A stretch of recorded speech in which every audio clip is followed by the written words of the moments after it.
అందరికీ నమస్కారం. आप सभी को ब्रह्मर्षि तटवर्ती राघवराव सर का नमस्कार।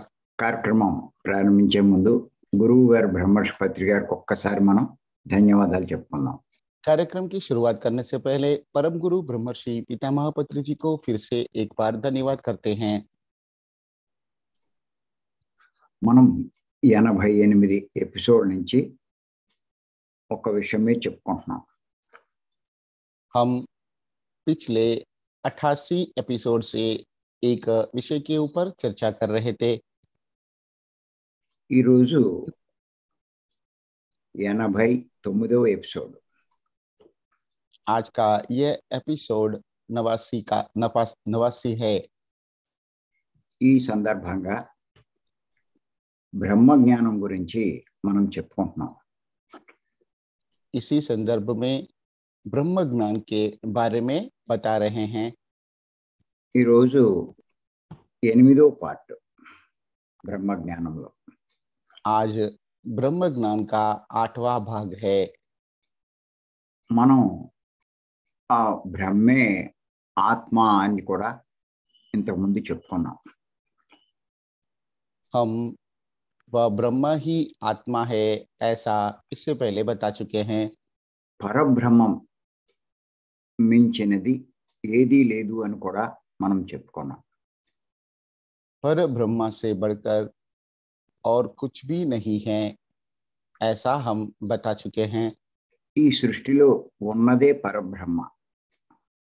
इस सृष्टि में जो भी है वह परब्रह्म ही है, ఇంకా ఏదీ లేదు. इसके अलावा और कुछ भी नहीं है। అటువంటి పరబ్రహ్మ ऐसे परब्रह्म అంటే ఆత్మ मतलब आत्मा ఈ సృష్టిలో इस सृष्टि में అతి విచిత్రాల్లోకెల్లా अति विचित्रों में से విచిత్రమైన రీతిలో विचित्र ऐसा रीत में ఉంది. है। ఆత్మ అంటే ఆ పరబ్రహ్మ, आत्मा का मतलब वह परब्रह्म ఈ సృష్టిలో इस सृष्टि में అతి విచిత్రాల్లోకెల్లా విచిత్రమైన రీతిలో ఉంది. अति विचित्रों में से एक विचित्र के रूप में है। ఎలాగో ఇప్పుడు తెలుసుకుందాం. वो कैसा, वो किस तरह से है उसे अभी हम जानते हैं। ఇది మీరు అర్థం చేసుకోగలరో లేదో చూద్దాం. इसे आप समझ पाएंगे कि नहीं देखते हैं।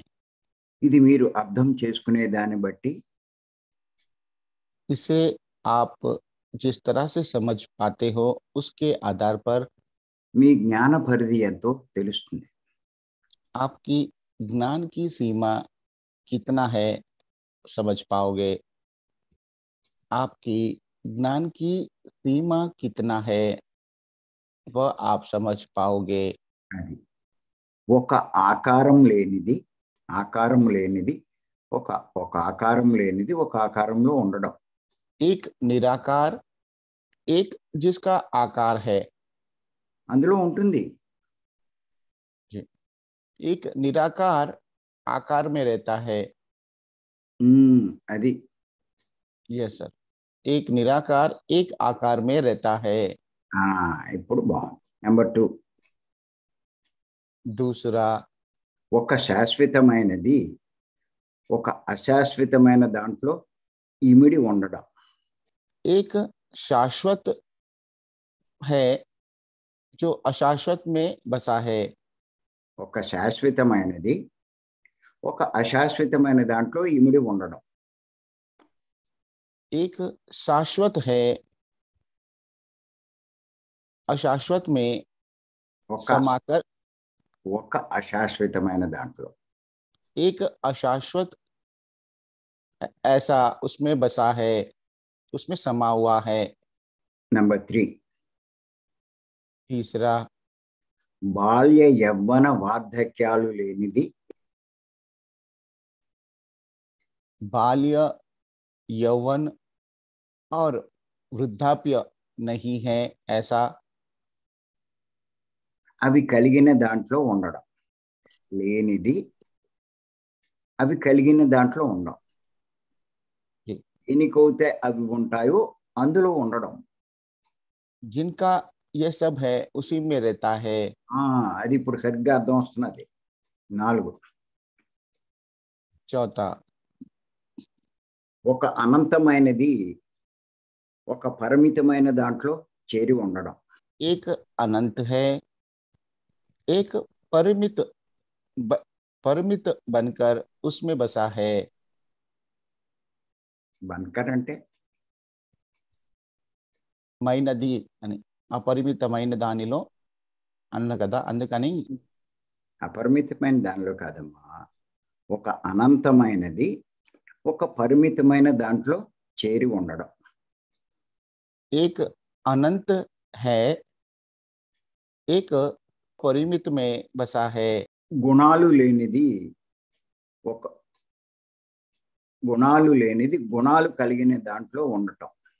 जो जिसका गुण नहीं है वह जिसका गुण है उसमें रहता है।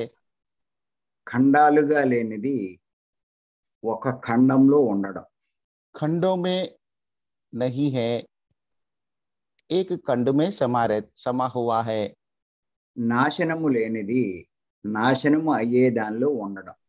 जो अविनाशी है वो विनाश में रहना।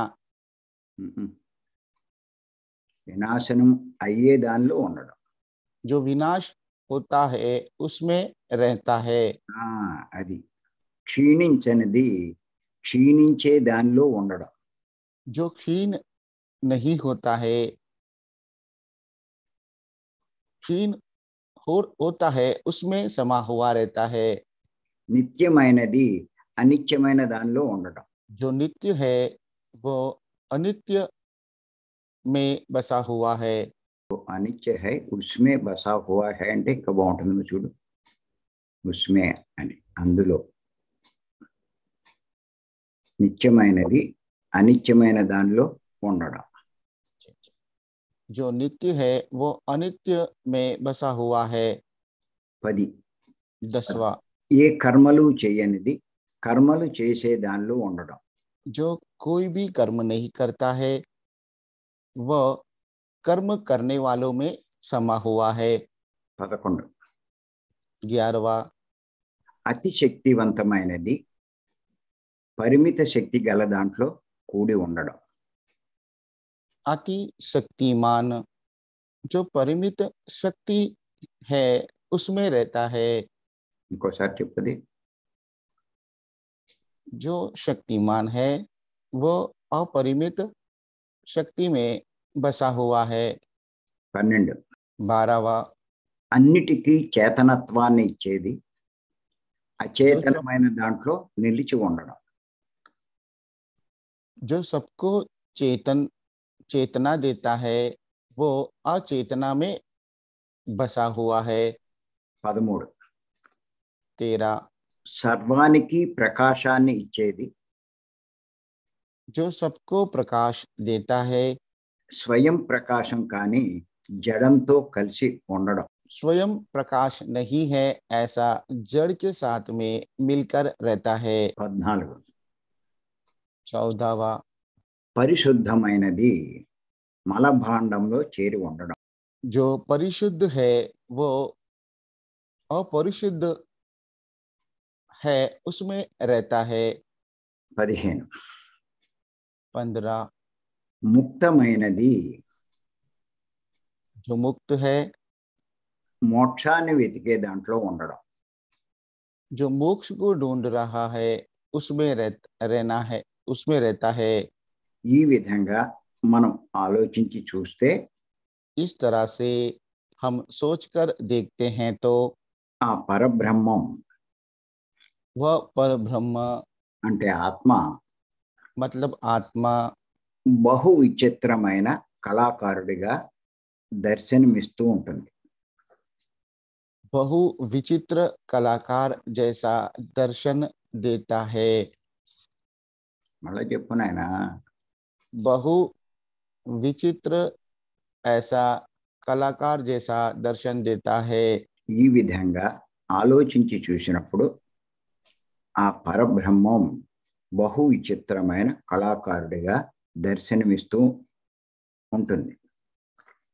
इस तरह से सोचकर देखते हैं तो वह परब्रह्मा एक विचित्र कलाकार के जैसा दर्शन देता है या दर्शन होता है। ఇలా మనము ఆలోచించి చూస్తే यदि इस तरह से हम सोचकर देखते हैं तो పరబ్రహ్మ परब्रह्मा విచిత్రాతి విచిత్రంగా మనకు అనిపిస్తుంది. बहुत ही विचित्र जैसा बात होता है या प्रतीत होता है। ఇదంతా అర్థం చేసుకున్నవాడు जो यह सब समझ पाता है గొప్ప ఆత్మజ్ఞానే. महान आत्मज्ञानी ही है। అటువంటి వాడు ऐसा ఏ లక్షణాలు అయితే పరబ్రహ్మకు లేవో जो लक्षण पर ब्रह्मा में नहीं है దానికి ప్రాముఖ్యం ఇవ్వడు. उसे प्रामुख्यता नहीं देते हैं। ఈ లక్షణాలు కలిగిన దాన్ని जिनमें ये लक्षण होते हैं उसे అల్పమైన దానిగా చూస్తాడు. अल्प अल्प बनकर है ऐसा देखते हैं। ఎంచేతంటే क्योंकि అంతటి పరబ్రహ్మ इतने परब्रह्मा ఒక అల్పమైన దాంట్లో ఉండడమే చాలా విచిత్రం. एक अल्प बनकर है उसमें रहना बहुत ही विचित्र है। నేను ఒక పుస్తకం రాయడం జరిగింది, राघव राव सर ने एक किताब लिखा है భాగవత సన్నివేశాల అంతరార్థమని. भागवत सन्निवेशों का अंतरार्ध। అందులో శ్రీకృష్ణుని బాల్యంలో జరిగినటువంటి అనేక సంఘటనలను నేను ఉదహరించాను. जिनमें श्री कृष्ण के बाल्यकाल के अनेक संघटनाओं को विस्तार पूर्वक विवरण दिया है। వాటి యొక్క అంతరార్థాలు కూడా చెప్పడం జరిగింది. उनका अंतरार्थ भी बताया गया है। అందులో ఒక సంఘటన ఏమిటి అంటే उनमें से एक घटना यह भी है శ్రీకృష్ణుడు బాల్యంలో మట్టి తింటాడు. श्री कृष्ण बाल्यकाल में मट्टी खाते हैं। అప్పుడు గోపికలు చూసి तभी गोपियां उन्हें देखते हैं। యశోదకి ఈ విషయం చెప్తారు. यशोदा माता को ये बात बताते हैं। యశోద కృష్ణుడిని అడుగుతుంది, మట్టి తిన్నావా అని. तब यशोदा माता कृष्ण से पूछते हैं क्या आप मट्टी खाए हो। यशोदा माता कृष्ण से पूछते हैं क्या आप मिट्टी खाए हो। కంపల్సరీ ఇది రిపిటేషన్, హిందీ రాసుకోవాలంటే. కృష్ణుడు నేను తినలేదు అంటాడు. कृष्ण कहते हैं मैं नहीं खाया हूँ। कृष्ण कहते हैं मैं नहीं खाया हूँ। అప్పుడు యశోద నోరు తెరవమంటుంది. तब यशोदा माता मुंह खोलने के लिए कहते हैं। तब यशोदा माता मुंह खोलने के लिए कहते हैं।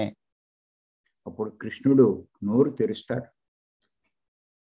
तब कृष्ण मुंह खोलता है। तब कृष्ण मुंह खोलता है। నోటిలో సమస్త విశ్వము యశోద కనిపించింది. उनके मुंह में समस्त विश्व यशोदा माता को दिखाई देता है।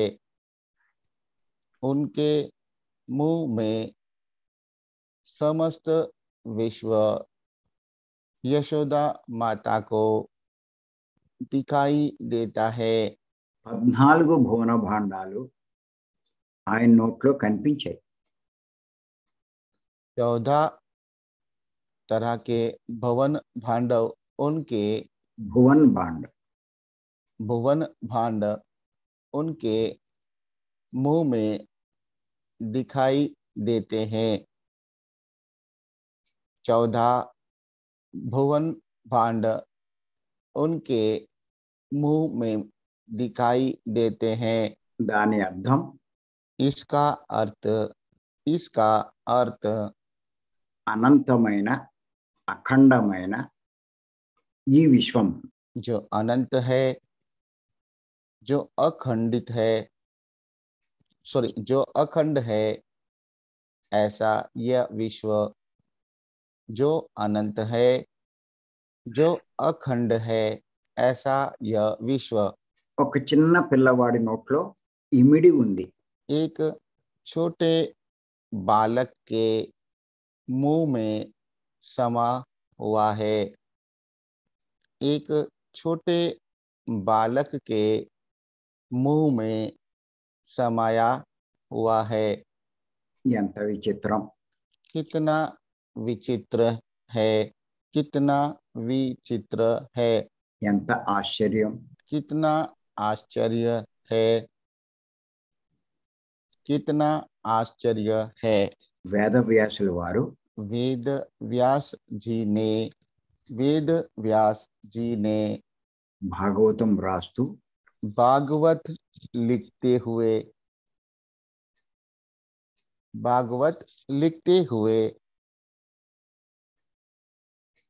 ఈ సన్నివేశం రాయడంలోని అంతరార్థం ఏమిటి అంటే यह सन्निवेश लिखने का अंतरार्थ यह है, यह सन्निवेश लिखने का अर्थ यह है, పరిమితమైన ఈ శరీరంలో परिमित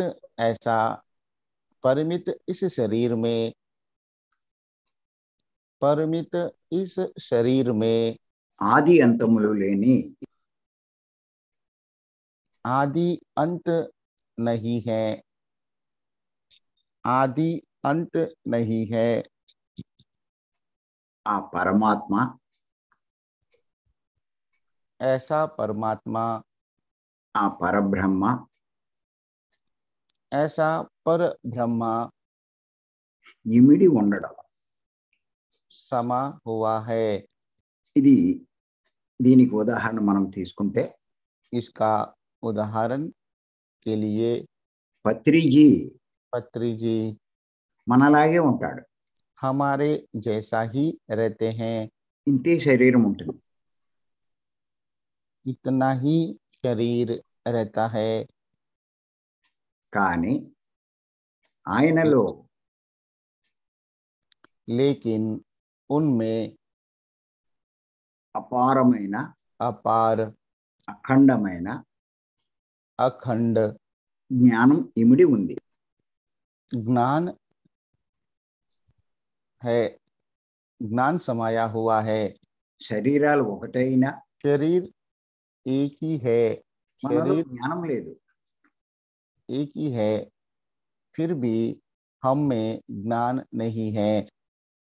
కానీ పత్రి గారిలో ఉంది. लेकिन पत्री जी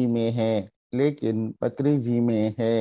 అంచేత ఇదంతా అర్థం చేసుకుంటే इसीलिए ये सब समझ पाएंगे तो మీ ప్రతి ఒక్కరిలో కూడా आप में से हर एक में भी అనంతమైన జ్ఞానం ఉంది. आप में हर एक में अनंत ज्ञान है। అది పత్రి గారికి బయటకు వచ్చినట్టు ये पत्री जी में जिस तरह से बाहर आया है, पत्री जी के द्वारा बाहर आया है, అలా రావాలి అంటే इस तरह से आने के लिए మనమంతా కూడా हम सबको भी శ్వాస మీద ధ్యాస ఉంచి ధ్యానం చేయాలి. श्वास के ऊपर ध्यान केंद्रित करते हुए साधना करना पड़ता है। श्वास के ऊपर ध्यान केंद्रित करते हुए साधना करना पड़ता है। ఎంత శ్రద్ధగా చేస్తే మనలోంచి అంత జ్ఞానం బయటకు వస్తుంది. जितनी श्रद्धा के साथ करते हैं तब हम में से उतना ज्ञान बाहर आता है। जितनी श्रद्धा के साथ करते हैं तब हम में से ज्ञान बाहर आता है। కానీ గైడింగ్ మెడిటేషన్లో ఏమీ బయటికి రాదు. लेकिन गाइडिंग मेडिटेशन में कुछ भी बाहर नहीं आता है। కారణం అది ధ్యానం కాదు కాబట్టి. क्योंकि वो ध्यान नहीं है, इसलिए అందుకే పత్రిజీ శ్వాసమే ధ్యాస మనకు బోధించారు. इसीलिए पत्री जी हमें श्वास के ऊपर ध्यान केंद्रित करने वाली साधना हमें बताए हैं। మరి ఆయనకి ధన్యవాదాలు చెప్దాం. इसलिए हम उन्हें धन्यवाद करते हैं। Thank you. धन्यवाद। तो इस तरह से गुरु जी का आज का यह संदेश यहाँ पे समाप्त होता है। आज के संदेश के ऊपर आप अपना अभिप्राय व्यक्त कर सकते हैं। तो सबसे पहले मैं चाहूंगा निखिल जी को वे अपने आप को अनम्यूट करें।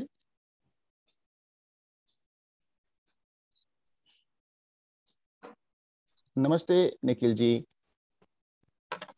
नमस्ते आपको भी और प्रणाम तटवर्ती जी को।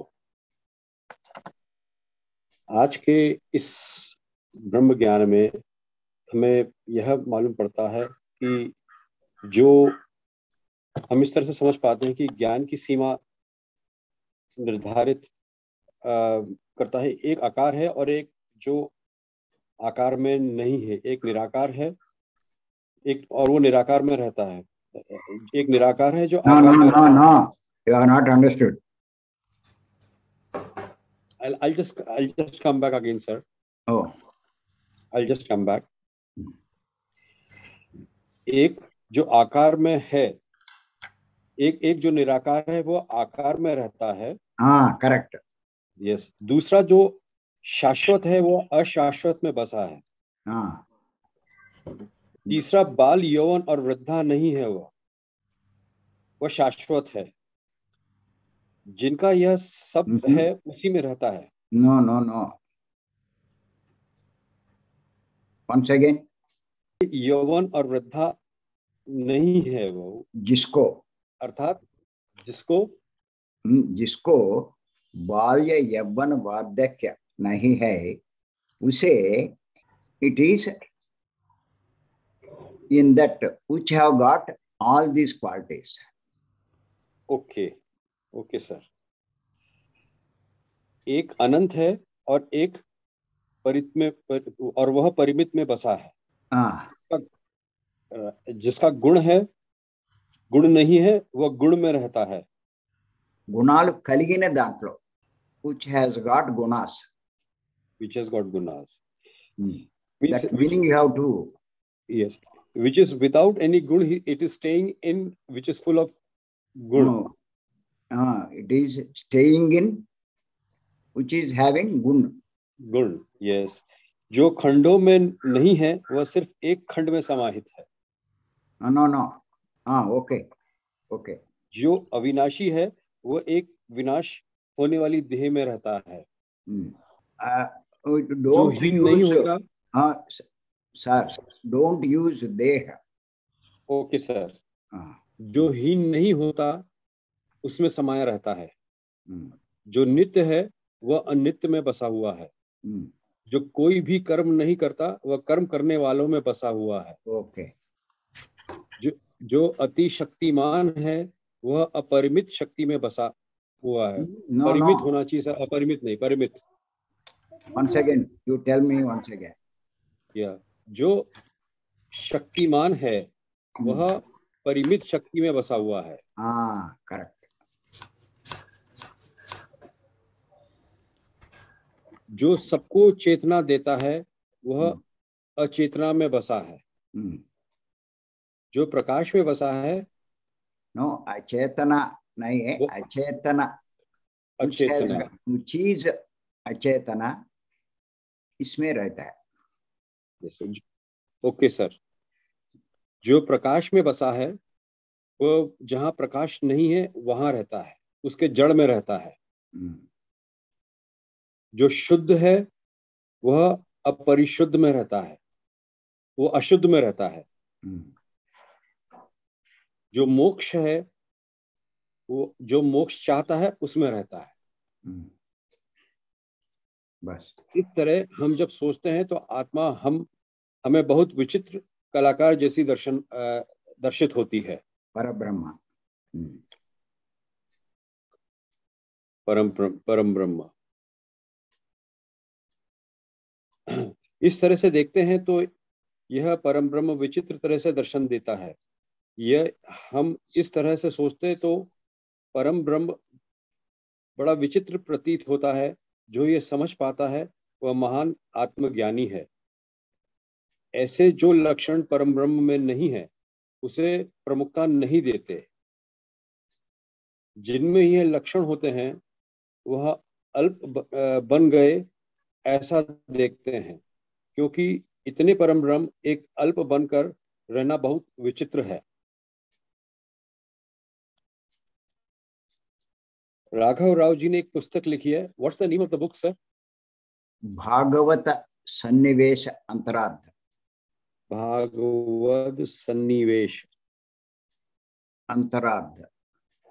अंतरार्ध, अंतरार्ध, यस सर। जिसमें श्री कृष्ण के बाल्यकाल का विवरण दिया है। एक घटना यह भी है, श्री कृष्ण जी मिट्टी खाते हैं और गोपियां यह बात यशोदा माता को बताती हैं। यशोदा माता जी श्री कृष्ण से पूछते हैं कि आपने मिट्टी खाई है? कृष्ण जी कहते हैं मैंने नहीं खाई है। तब यशोदा माता उनसे मुख खोलने के लिए कहते हैं और तब श्री कृष्ण मुख खोलते हैं। उनके मुख में समस्त विश्व यशोदा माता को दिखाई देता है।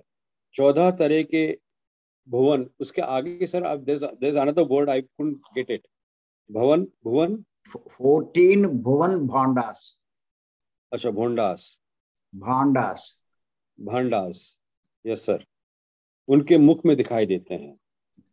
इसका अर्थ जो अनंत है, जो अखंड है, ऐसा यह विश्व एक छोटे बालक के मुख में समाया हुआ है।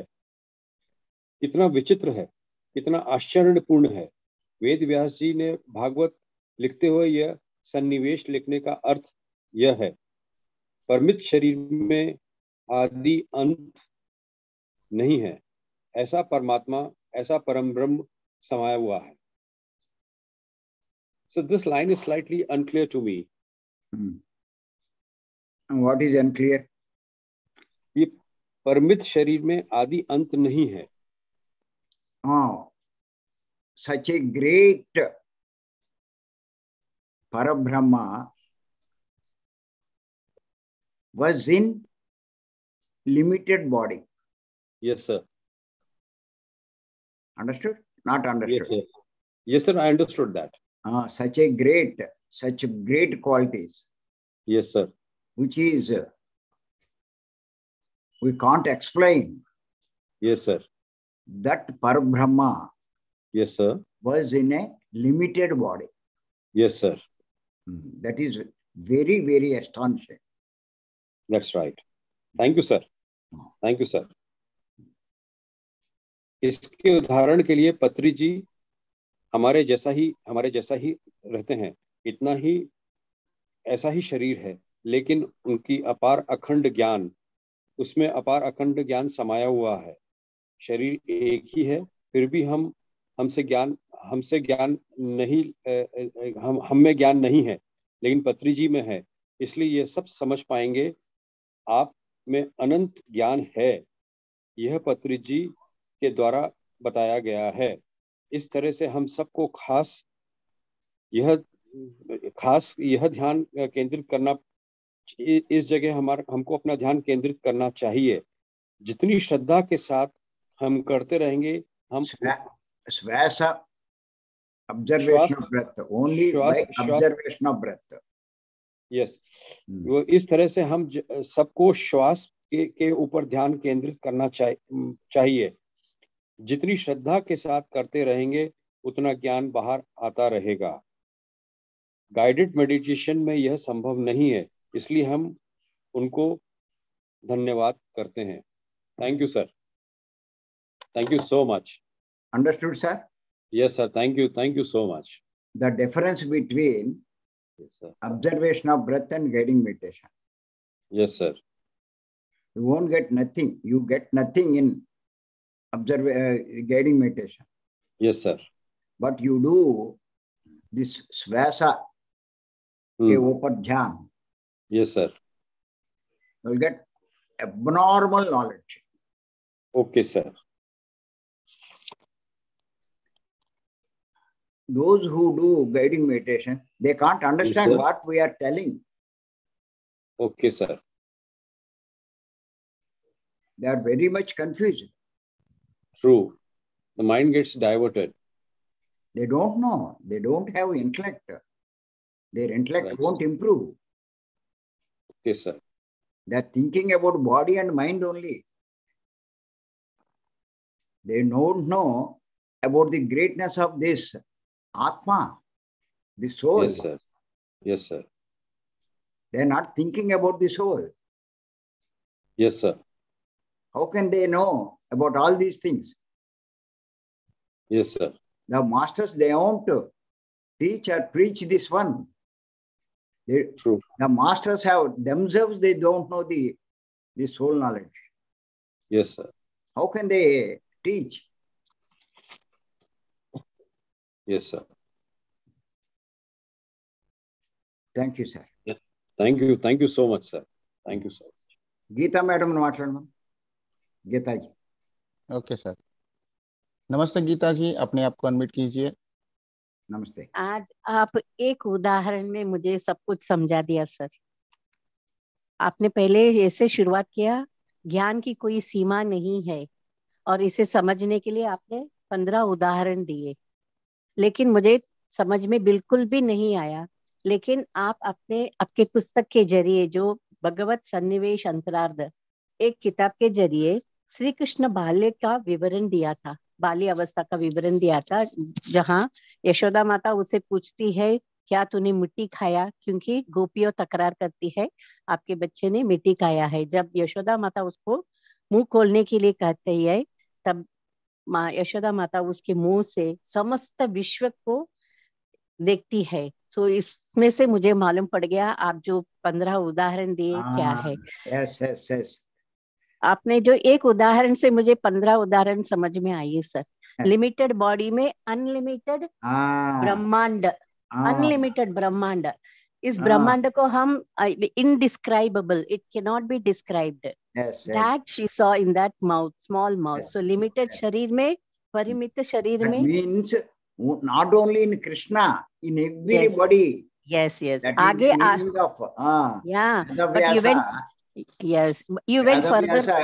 Wrote this Bhagavata, this incident, to tell us, all of us, that in our body, abnormal, akhanda, Parabrahma is there. Yeah. Don't neglect him. Yeah. This is the message of Vedavyasa. Not only that, Patri ji bhi na, this is a message of Patri ji also. Yes. आप पत्री जी की भी उदाहरण दिए, जो इसका उदाहरण के लिए पत्री जी हमारे जैसे ही है। He is like us, having a normal body, but उनके अंदर जो ज्ञान है, अपार ज्ञान है सर, मैंने देखा है, अपार अखंड ज्ञान भरा हुआ है। So many books he has written. So हम भी श्वास के ऊपर ध्यान देके रोज only निशब्द ध्यान, श्वास के ऊपर ध्यान देके करेंगे तो हम भी वो सब ज्ञान पा सकते हैं, शक्ति पा सकते हैं। Very nice sir, very nice, I followed. Thank you madam. Ayush.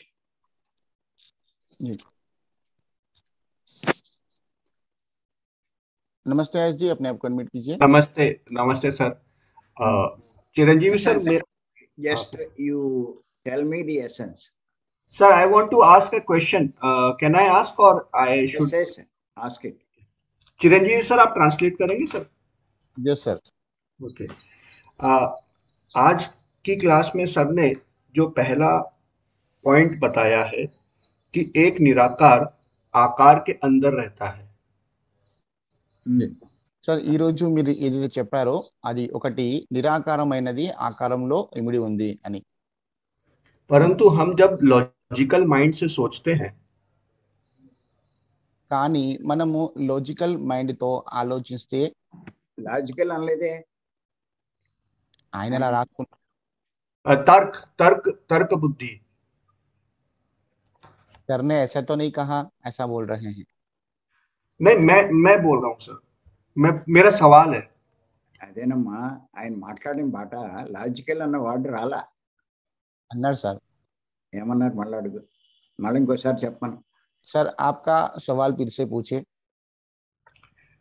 मैं ये कहना चाहता हूँ कि हमारे आज जो हमने 15 पॉइंट जो समझे हैं, उसमें पहला पॉइंट था कि एक निराकार आकार के अंदर रहता है। That was understood. ओके, आगे बोलिए। परंतु अगर हम इसको विजुअलाइज करने की कोशिश करें तो एक आकार के अंदर ही आकार समा सकता है।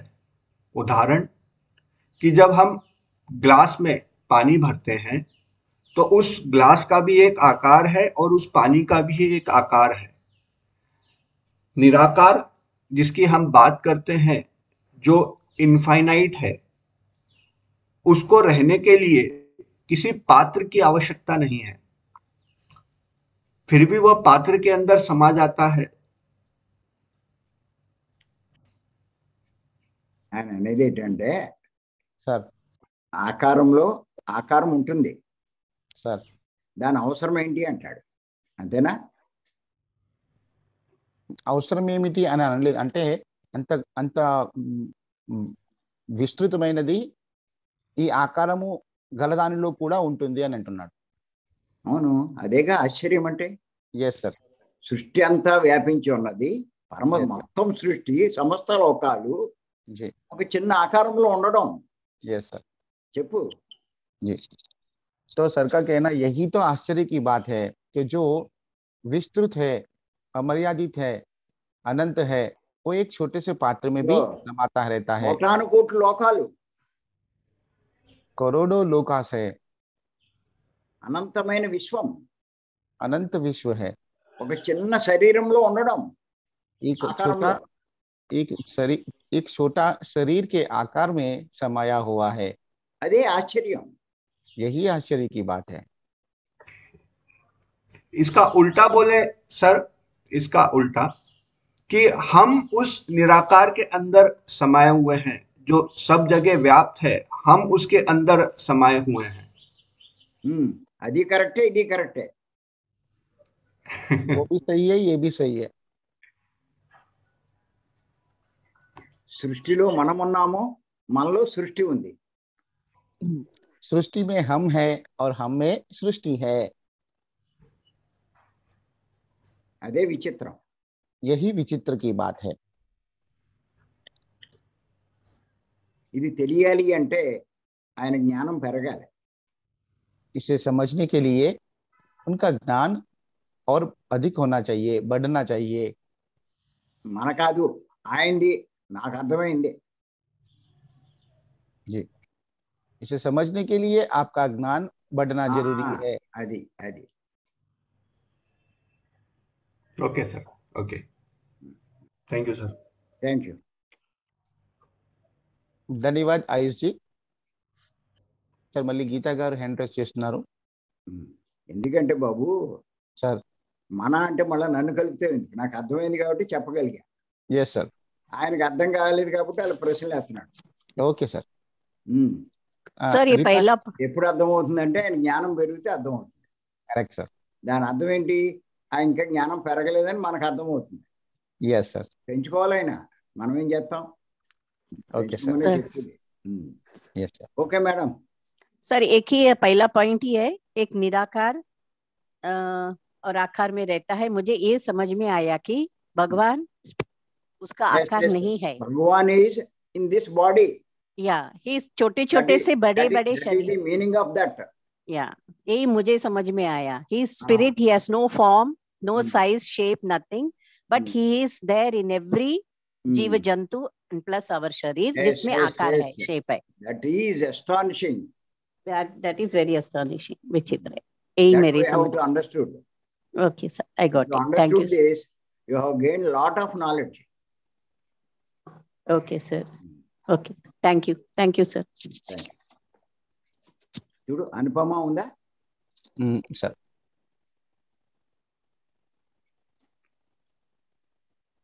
అనుపమాజీ